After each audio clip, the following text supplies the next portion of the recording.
thinking 1A is how do I stop Green Bay on the ground?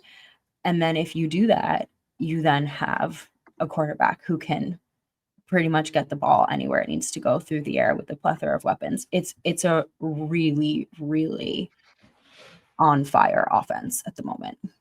Yeah, and it even, and we love Aaron Jones, obviously. I think everybody knows that listens to the show. Packer fans still, root for him and want him to be successful. But to your point, it always felt like he was the counter or he was the changeup. Like he was never the focal point of the offense. Even knowing how talented that he was a spark plug and he could get the offense going, but he wasn't the priority of the offense. And Josh Jacobs has kind of become the focal point, and you can try to mitigate the focal point of the offense. But then to your point, you've got Christian Watson and you've got Jayden Reed, who gets 2 touchdowns, and you've got Tucker Kraft, and Romeo Doubs wasn't there this week, but he'll be back obviously soon. Josh Jacobs has 5 straight games now over 100 scrimmage yards and 7 touchdowns in those last 5 weeks. He had 2 before that.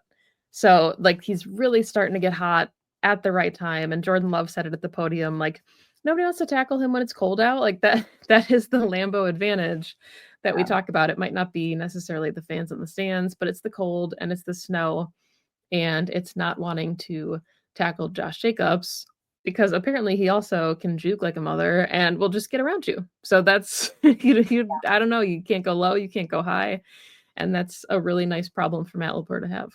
He's a really tough runner, like a really tough runner. And I think it's a amazing dynamic duo to have a play caller like Matt LaFleur who can get really creative in the run game and pair it with a back like Josh Jacobs who can also make something out of nothing.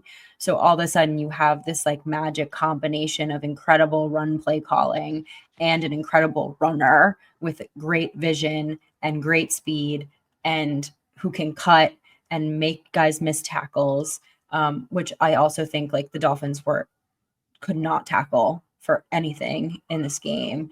And you've got a really deadly run game.